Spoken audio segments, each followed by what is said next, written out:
अस्सलाम वालेकुम जी, मैं डॉक्टर रियाज़ हूँ, प्रोफेसर ऑफ ईएनटी। तो आज एक बड़े इम्पोर्टेंट टॉपिक पे हम रोशनी डालेंगे। वो ख़ासकर उन लोगों को दरपेश होता है जो अक्सर एयर ट्रैवलिंग करते हैं।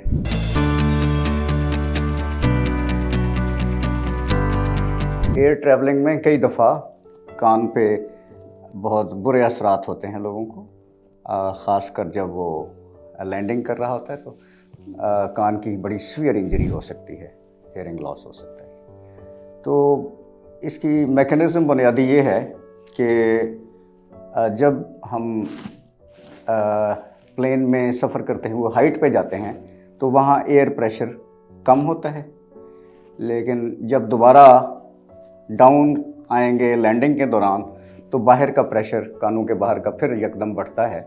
ख़ासकर कुछ जो पूरी तरह से प्रेशराइज्ड प्लेन्स ना हों तो उनमें ये ज़्यादा इशू होते हैं। तो इसके फिर पर्दे पे प्रेशर चेंज के बहुत बुरे असरात होते हैं, जिसमें कान का पर्दा फट भी जाता है, बल्कि यहाँ तक नहीं, बहुत ज़्यादा प्रेशर चेंज आए तो इंटरनल ईयर तक ये इसके असरात पहुँच सकते हैं।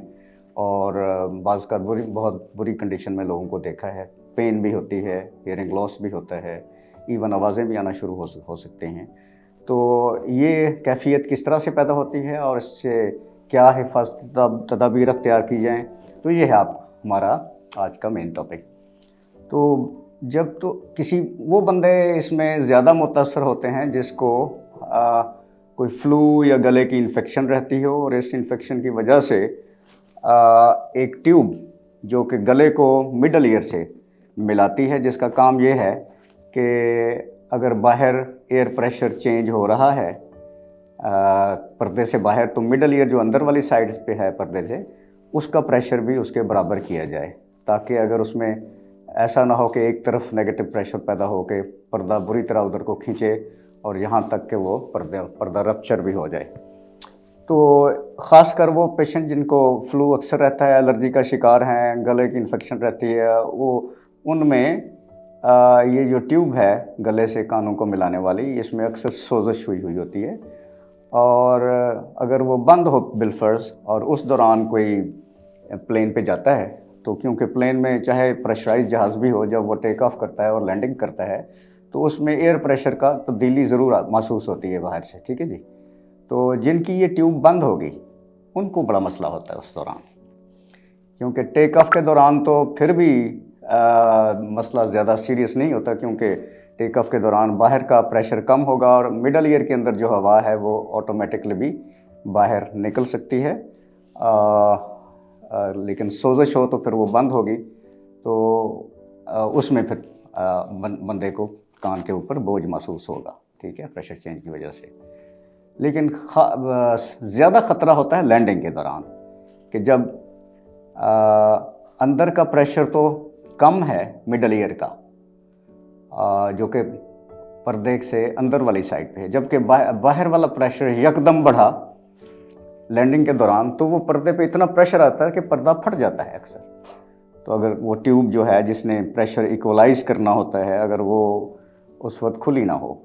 लगता है बाजार के खाने बहुत खाते हो। जी डॉक्टर साहब, मैं ये मेडिसिन प्रिस्क्राइब कर रहा हूँ, वो आप ले लेना। अब कोई भी मसला हो तो मरहम से डॉक्टर की ऑनलाइन कंसल्टेशन बुक करो, क्योंकि डॉक्टर से बात होगी अब घर पर। इसका हल ये है कि जिन लोगों को फ्लू रहता है या गला ख़राब है, तो वो प्लेन का सफ़र करने से पहले, एक तो ये है कि एक दो रातें पहले गर्म पानी की भाप लें, स्टीम जो है वो इस ट्यूब की जो इन्फ्लेमेशन है, कंजेशन है, सोजश, उसको कम करती है।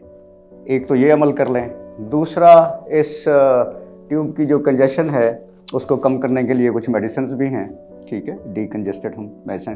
फिर कुछ नाक में स्प्रे करने वाला एक कुछ ड्रॉप्स हैं, वो भी इस ट्यूब पे जाके गिरते हैं तो उसको बेहतर कर सकते हैं, ठीक है जी। लेकिन एक अमल टेक ऑफ और लैंडिंग के दौरान तो बहुत बाकायदगी से करना चाहिए पर इस तरह की सिचुएशन में, वो है च्यूइंग गम यानी बबल का इस्तेमाल। क्योंकि जब हम च्यूइंग करेंगे और हमारा गले के अंदर ये ट्यूब हिलेगी, तो जब हिलती है तो फिर वो खुलती, ठीक है जी। तो च्यूइंग, बड़ी तेज़ी से च्यूइंग करना बड़ा ज़रूरी होता है उस दौरान, टेक ऑफ और ख़ास कर लैंडिंग के वक्त। तो एक तो ये है कि स्टीम ली जाए, कोई एक डिकंजेस्ट करने वाली, सोजिश कम करने वाली कुछ मेडिसिन अवेलेबल हैं, एंटी एलर्जी, ठीक है, जिनमें एक ख़ास दवाई सूडोफेड्रिन शामिल होती है, वो इसकी कंजेशन को, ट्यूब को कम करेंगे और ट्यूब इस तरह से खुल जाएगी और फिर इस टेक ऑफ और लैंडिंग के दौरान बंद नहीं होगी, तो ये मसला पैदा नहीं होगा। और दूसरा, अगर कोई थ्रोट की इन्फेक्शन है तो वो फिर उसके लिए एंटीबायोटिक्स भी लेनी चाहिए। और साथ फिर ये है कि कोई समटाइम्स हमें नेज़ल ड्रॉप्स भी देने पड़ते हैं, वो 1-2 रातें अगर कर लें तो, और ड्यूरिंग टेक ऑफ और लैंडिंग च्यूइंग करते रहें। हॉट ड्रिंक्स भी फ़ायदेमंद होते हैं इसमें, वो भी जब हम आप पीते हैं तो उसमें ये मूवमेंट से वो ट्यूब खुलती है।